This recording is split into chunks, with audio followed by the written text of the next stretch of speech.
Thank you.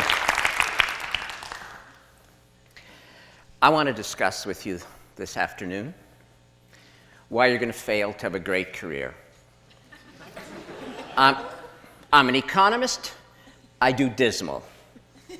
End of the day, it's ready for dismal remarks. I only want to talk to those of you who want a great career. I know some of you have already decided you want a good career. You're going to fail too, because, goodness, you're all cheery about failing. Canadian group, undoubtedly. Those trying to have good careers are going to fail because really good jobs are now disappearing. There are great jobs and great careers, and then there are the high workload, high stress, blood-sucking, soul-destroying kinds of jobs, and practically nothing in between. So the people looking for good jobs are going to fail. I want to talk about those looking for great jobs, great careers, and why you're going to fail.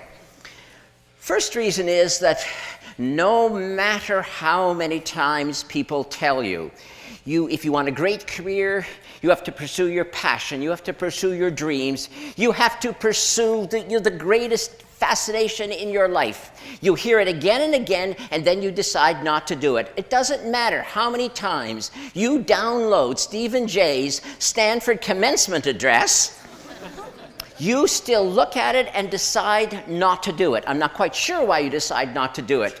You're too lazy to do it, it's too hard, you're afraid if you look for your passion and don't find it, you'll feel like you're an idiot. So then you make excuses about why you're not going to look for your passion. And they are excuses, ladies and gentlemen. We're going to go through a whole long list. Your creativity and thinking of excuses not to do what you really need to do if you want to have a great career. So for example, one of your great excuses is, well, great careers are really and truly, for most people, just a matter of luck. So I'm going to stand around, I'm going to try to be lucky, and if I'm lucky, I'll have a great career. If not, I'll have a good career. But a good career is an impossibility, so that's not going to work. Then your other excuse is, yes, there are special people who pursue their passions, but they are geniuses. They are Stephen Jay. I'm not a genius. When I was 5, I thought I was a genius, but my professors have beaten that idea out of my head long since. And now I know I am completely competent. Now you see, if this was 1950, being completely competent, that would have given you a great career. But guess what? This is almost 2012, and saying to the world, I am totally, completely competent, is damning yourself with the faintest of praise. And then, of course, another excuse. Well, I would do this, but, well, after all, I'm not weird. Everybody knows that people who pursue their passions are somewhat obsessive, a little strange. Okay, you know, a fine line between madness and genius. I'm not weird. I've read Stephen Jay's biography. Oh my goodness, I'm not that person. I am nice. I am normal. I'm a nice, normal person, and nice, normal people don't have passion.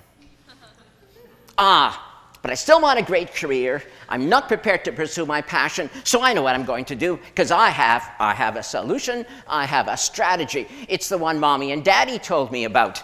Mommy and Daddy told me that if I worked hard, I'd have a good career. So if you work hard and have a good career, if you work really, really, really hard, you'll have a great career. Doesn't that, like, mathematically make sense? Not. But you've managed to talk yourself into that. You know what? Here's a little secret. You want to work really, really, really hard? You know what? You'll succeed. The world will give you the opportunity to work really, really, really, really hard. But are you so sure that that's going to give you a great career when all the evidence is to the contrary? So let's deal with those of you who are trying to find your passion. You actually understand that you really had better do it. Never mind the excuses. You're trying to find your passion, and you're so happy. You found something you're interested in. I have an interest. You tell me. You say, I have an interest. I say, that's wonderful. And what are you trying to tell me? Well, I have an interest. I say, do you have a passion? I have an interest, you say. Your interest is compared to what? Well, I'm interested in this. And what about the rest of humanity's activities? I'm not interested in them. You've looked at them all, have you? No, not exactly. Passion is your greatest love. Passion is the thing that will help you create the highest expression of your talent. Passion, interest, it's not the same thing. Are you really going to go to your sweetie and say, marry me? You are interesting. Won't happen. Won't happen, and you will die alone. What you want is passion. It is beyond interest. You need 20 interests, and then one of them might be grab you, one of them might engage you more than anything else, and then you may have found your greatest love in comparison to all the other things that interest you. And that's what passion is. Now, that friend proposed to his sweetie. He was an economically rational person. He said to his sweetie, let us marry. Let us merge our interests. Yes, he did. I love you truly, he said. I love you deeply. I love you more than any other woman I've ever encountered. I love you more than Mary, Jane, Susie, Penelope, Ingrid, Gertrude, Gretel. I was on a German exchange program then. I love you more than All right. She left the room halfway through his enumeration of his love for her. After he got over his surprise at being, turned down, he concluded he'd had a narrow escape from marrying an irrational person. Although he did make a note to himself that the next time he proposed, it was perhaps not necessary to enumerate all of the women he had auditioned for the part. But the point stands. You must look for alternatives so that you find your destiny. Or are you afraid of the word destiny? Does the word destiny scare you? That's what we're talking about. And if you don't find the highest expression of your talent, if you settle for interesting, what the hell ever that means, do you know what will happen at the end of your long life? Your friends and family will be gathered in the cemetery, and there, beside your grave site, will be a tombstone, and inscribed on that tombstone it will say, "Here lies a distinguished engineer who invented Velcro." But what that tombstone should have said in an alternative lifetime, what it should have said if it was your highest expression of talent, was, "Here lies the last Nobel laureate in physics, who formulated the grand unified field theory and demonstrated the practicality of warp drive." Velcro indeed. One was a great career. One was a missed opportunity. But then there are some of you, in spite of all these excuses, you will find your passion, and you'll still fail. You're going to fail because you're not going to do it, because you have invented a new excuse. Any excuse to fail to take action. And this excuse I've heard so many times. Yes, I would pursue a great career, but of value. Human relationships, more than accomplishment. I want to be a great friend. I want to be a great spouse. I want to be a great parent, and I will not sacrifice them on the altar of great accomplishment. What do you want me to say? Now, do you really want me to say now, tell you, really, I swear I don't kick children? Look at the worldview you've given yourself. You're a hero no matter what. And I, by suggesting ever so delicately that you might want a great career, must hate children. I don't hate children. I don't kick them. Yes, there was a little kid wandering through this building when I came here, and no, I didn't kick him. Of course, I had to tell him the building was for adults only and to get out. He mumbled something about his mother, and I told him she'd probably find him outside anyway. Last time I saw him, he was on the stairs crying. What a wimp.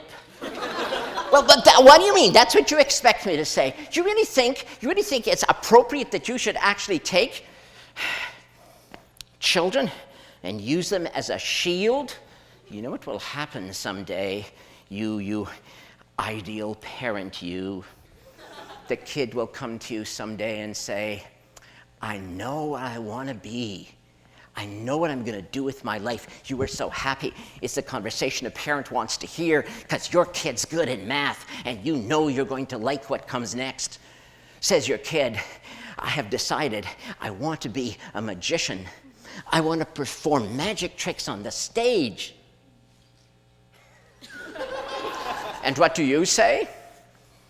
You say, that's risky, kid.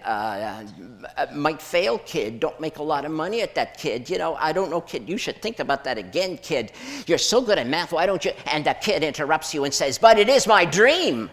It is my dream to do this. And what are you going to say? You know what you're going to say? Look, kid, I had a dream once too, but. So how are you going to finish the sentence with your but? But. I had a dream too once, kid, but I was afraid to pursue it. Or are you going to tell him this? I had a dream once, kid, but then you were born.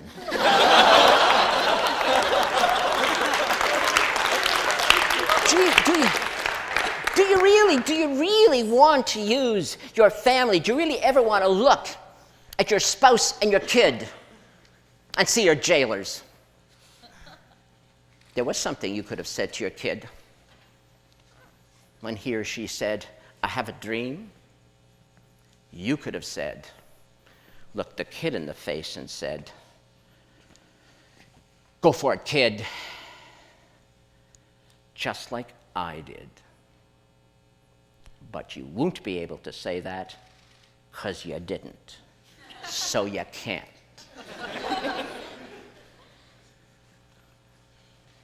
And so the sins of the parents are visited on the poor children.